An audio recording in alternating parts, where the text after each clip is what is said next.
Hey guys, Who are you? I'm Gwen Stacy. Salut à tous, bienvenue dans Story Movies. Au sommaire de nos envies de cinéma, le plus beau film français de cette fin d'année, voire même de l'année tout court, Pupille, illuminé par la sensibilité de Sandrine Kiberlin et Gilles Lelouch. Je veux être très sincère avec vous, j'ai pas joué, c'est le bébé qui joue. J'ai eu des moins bons partenaires dans ma carrière que ce bébé, vraiment quoi. La Palme d'Or du dernier festival de Cannes, une affaire de famille signée par le maître japonais Hirokazu Koreeda. 記憶の中にある風景ですね。 Et un nouveau Spider-Man enthousiasmant. Do animals talk in this dimension? Because I don't want to freak them out.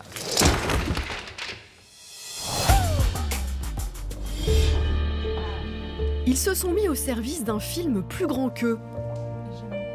Sandrine Kiberlin, Gilles Lelouch, mais aussi Élodie Bouchez, Olivia Cotte ou encore Miu Miu campent les héros anonymes de Pupille. Je vous appelle parce qu'on va sûrement avoir un petit pupille à accueillir. On m'a proposé de faire un accueil aujourd'hui. Je dis non, parce que je crois que j'ai envie d'arrêter. Il y a quel âge? Il y a un jour. Le récit absolument poignant d'une seconde chance, celle accordée à Théo, bébé abandonné à la naissance par sa mère, et pris en charge par les services administratifs qui vont se dévouer corps et âme pour lui trouver une nouvelle famille. Le conseil de famille a donné ses directives pour trouver des parents à ce petit Théo. Alice Langlois. Sa première demande d'agrément date d'il y a 8 ans. Elle est prête, cette femme. C'est le bon moment pour elle, je le sais. Avec ce second long métrage, Jeanne Herry s'impose comme une réalisatrice essentielle du cinéma français. Quant à Sandrine Kiberlin et Gilles Lelouch, ils irradient dans ces rôles de travailleurs sociaux qui veillent sur ce tout petit être.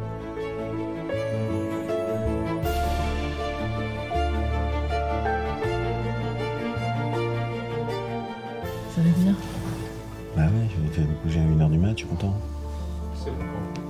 Je vous sens débordé, Gilles Lelouch. Non, mais le succès, Il a déborde. aucune actualité. Non, mais Je sais c'est pas, ça. il nous En en fait, fait des tonnes parce qu'il faut non, rien. mais c'est comme le pass Navigo. Moi, je vais prendre un abonnement Gilles Lelouch parce qu'il y a eu L'amour est une fête, Le Grand Bain, il y a le film de Mohamed Hamidi qui arrive, Ouais, mais il y a Pupille, c'est mais ça c'est vertigineux. chiant parce que en fait ça c'est tic tic tic tic tic et moi j'ai peur de saouler quoi. Bah écoute, effectivement. Non mais c'est vrai, c'est saoulant. Je m'auto-soule Non, mais moi c'est déjà drôle donc. parce que c'est pas de notre volonté. En Ben fait, non. quand on fait les films, on sait pas trop quand Quand ils vont sortir. Bah ouais, Vous l'avez vu, Le Grand Bain, Sandrine? bien sûr que je l'ai vu. Vous avez pensé Qui ne l'a pas vu? J'ai adoré. Je lui ai dit, je lui ai mis un message ouais, comme ça, ah je savais ouais, même ah plus parce qu'il y avait plus de place sur son répondeur, je sais pas pourquoi. Et il y a des points communs. Enfin, je trouve que c'est deux films qui croient en l'humain, enfin, qui croient en l'homme, qui croient Au collectif. à la solidarité. À des métiers qu'on ne connaît pas, Ouais, des activités qu'on connaît moins. Mais qu'est-ce que vous connaissiez alors de ces métiers d'éducateurs spécialisés? Ah, moi, je connaissais rien de rien du tout, en fait. J'étais pas du tout au courant de cette incroyable chaîne humaine qui se met en branle autour d'un bébé abandonné. Tous ces acteurs différents, acteurs et actrices qui se tiennent la main, qui s'écoutent, qui se parlent, qui s'engueulent, mais qui vont dans un sens commun pour le bien-être d'un enfant. J'ai trouvé ça bouleversant. C'est je pense, le seul script qui m'ait fait pleurer à la lecture. C'est-à-dire qu'arrivé vers les dernières pages, je me suis effondré. Voilà.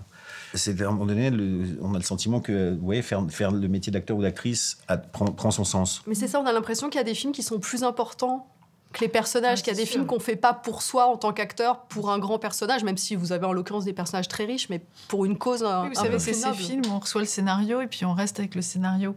On ne quitte pas le scénario, on se balade, le lendemain on se dit « Ah, bah, j'ai ça à faire, c'est mon projet ». Et on est trop fiers d'avoir ce scénario dans les mains et de pouvoir en faire partie. En plus, voilà, c'est bouleversant aujourd'hui de parler de la solidarité dans l'ombre de ces gens dont on parle jamais, qui font un travail de fond fou. Et voilà. Et puis ça marche, parce que là, on est plutôt en train d'avoir des gens dans la rue qui dénoncent le système, et c'est vrai que le système a pas mal de ratés, mais là, c'est prouvé aussi que parfois... Ouais, il y a des services ça sociaux marche et qui ça fonctionnent et sauve, qui sauvent des vies ouais, et qui transforment des vies, qui font qu'une vie devient possible pour certains. Bonjour Théo. Je m'appelle Karine. Je suis éducatrice spécialisée. Comme tu le sais, ta maman ne peut pas s'occuper de toi dans l'immédiat.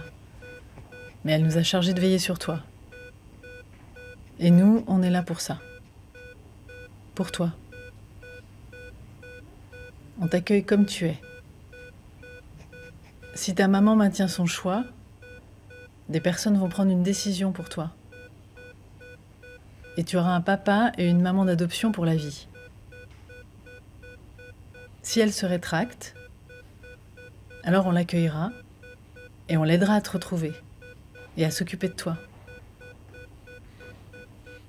Vous les avez rencontrés, ces gens? Vous avez eu Non, l'occasion? enfin moi j'ai rencontré mon personnage, celui qui joue Jean, qui s'appelle Jean, qui est un type super, formidable, mais en règle générale, moi je rencontre pas les gens quand ils existent, parce que ça m'est arrivé, puis ça peut être décevant, ou alors ça peut être carrément Non, mais ça aurait pu inhibant. être pour le métier, enfin juste côtoyer Non, mais des ça gens, bloque des... l'imaginaire. En fait, on avait un tel matériau avec le scénario, on avait une telle richesse d'informations, et en même temps, c'est le plaisir de l'acteur que d'inventer la Karine que je joue, qui est voilà, éducatrice spécialisée, mais je voulais en faire mon éducatrice spécialisée avec Jeanne. Il y a tellement 1000 façons d'être assistant familial ou mère adoptante comme Élodie. Je pense qu'on avait envie d'être nourris par ce que Jeanne nous proposait, plutôt que de copier ce qui existait déjà, j'imagine. Avoir un bébé comme partenaire, ça doit être le truc le plus bouleversant au monde. Ouais.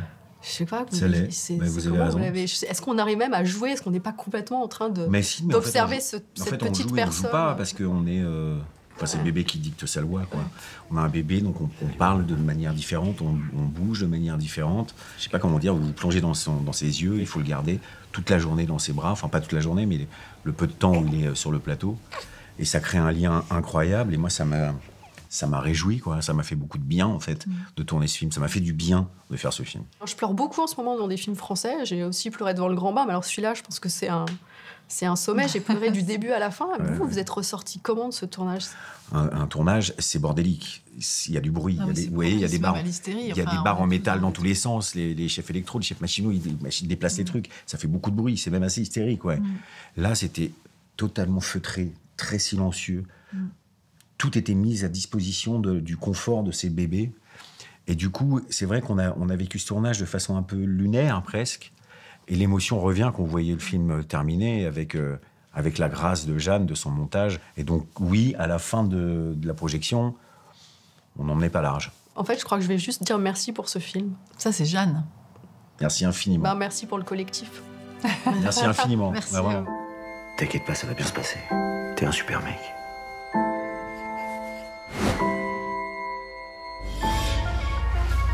Son histoire, on la connaît tous. I saved the city, fell in love, then I saved the city again and again and again. Depuis le temps qu'il balance sa toile et son costume rouge et bleu dans notre quotidien, Spider-Man serait presque devenu un ami de la famille. Et après plus de 15 années, 6 films et 3 acteurs à tisser sa voix au cinéma, il revient aujourd'hui dans une nouvelle aventure en animation qui a tout d'une petite révolution.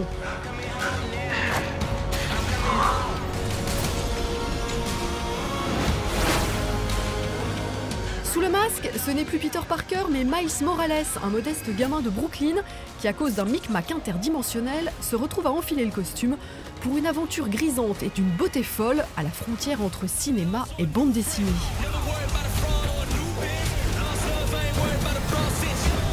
I see this spark in you. It's amazing. Hands up! Whatever you choose to do with it, you'll be great. Un Spider-Man repensé et qui se veut à l'image de son époque.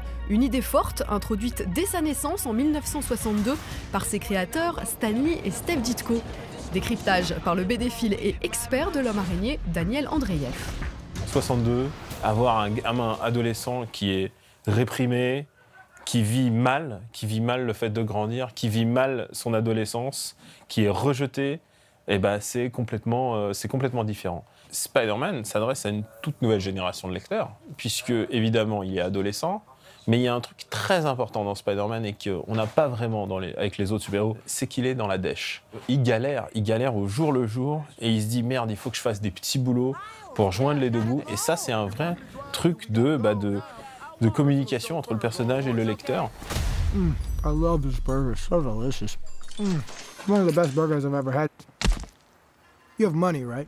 Superman représente le meilleur de nous. Batman représente ce qu'on aura toujours rêvé d'être, mais Spider-Man, c'est celui qui est le plus proche de nous. Et c'est ça la nuance entre les trois personnages. Une nouvelle aventure qui compte pas moins de 5 super-héros, avec en son centre Miles Morales donc, Père noir, mère latino et qui parle espagnol à la maison, un jeune protagoniste plus en phase avec son temps. You gotta say I love you back. Dad, are you serious? I wanna hear it. You wanna hear me say it? I love you, Dad. You're dropping me off out of school? I love you, Dad. Look at this place. Dad, I love you. Dad, I love you. Il y a eu cette idée de faire un Spider-Man noir. C'est vraiment une décision éditoriale. 2011, on est en pleine Obamania, comme on peut l'appeler.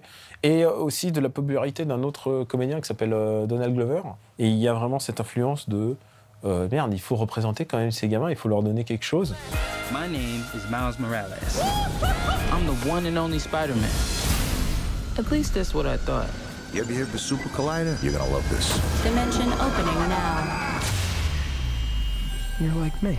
Il y a quelque chose d'universel dans les valeurs de Spider-Man et qu'on voit que ce soit dans les films de Sam Raimi ou dans Into the Spider-Verse. C'est que Spider-Man est tellement une icône qui nous appartient tous. C'est un personnage unique et c'est sans doute ça ce qui fait un des personnages les plus intéressants de la pop culture américaine, même devant Batman, et ça me fait mal de le dire.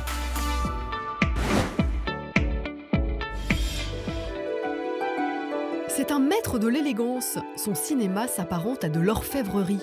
Depuis plus de 20 ans, le japonais Hirokazu Koreeda tisse une œuvre délicate autour d'un même thème, celui de la famille. Une exploration couronnée en mai dernier à Cannes par une palme d'or pour son dernier film intitulé justement « Une affaire de famille ».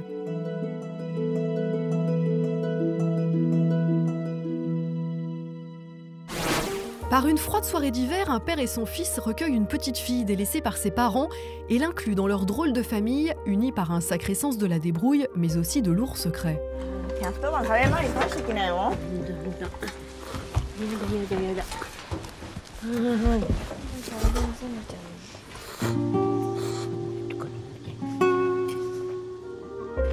Puisant à la fois dans des souvenirs personnels et des faits divers survenus dans son pays, Koreeda signe un drame magnifique, plein d'amour pour ses personnages à la marge, mais où pointe une colère sourde envers une société japonaise qui tourne le dos aux plus faibles, les enfants, dont le cinéaste ne se lasse pas de capturer aussi bien l'innocence joyeuse que la peine.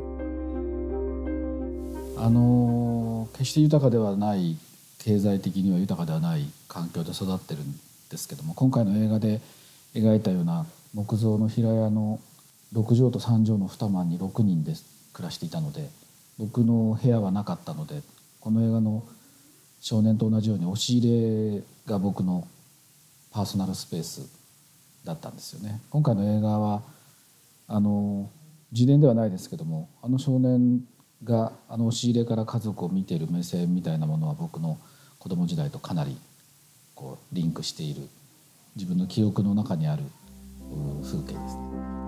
どうしたのそれ？転んだ。ファンタジーとは言いませんけれども、どこかにその中でさえ美しいもの、後に振り返った時に貧しくて辛い時間だったっていうふうに彼らが思わない、おそらくこう綺麗なビー玉を覗いているような、そこに見えるもののような時間として描きたいというふうに僕も思いましたし、撮影の近藤さんからもそういうアイデアが出たので、そういうものとして彼らが過ごした時間というものを描いてみたいなというふうに思いました。はい。例えばこういうのがいろんな大きさがあったり。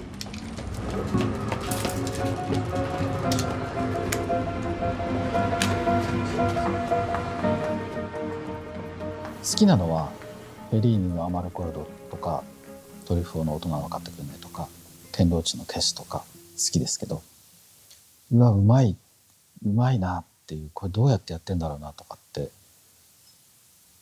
自分の演出のこう参考にしようと思うのは意外とアメリカ映画は多くて、ロバート・ベントンの「クレイマー・クレイマー」っていう映画とかね、「プレイス・イン・ザ・ハート」とかね、ロバート・ベントンは子供の描写がとても上手だなっていうふうにいつも感心する。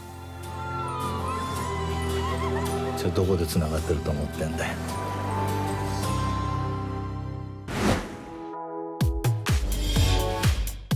La semaine prochaine, Story Movies vous emmène au Maroc pour une émission spéciale consacrée au Festival du film de Marrakech. Salut!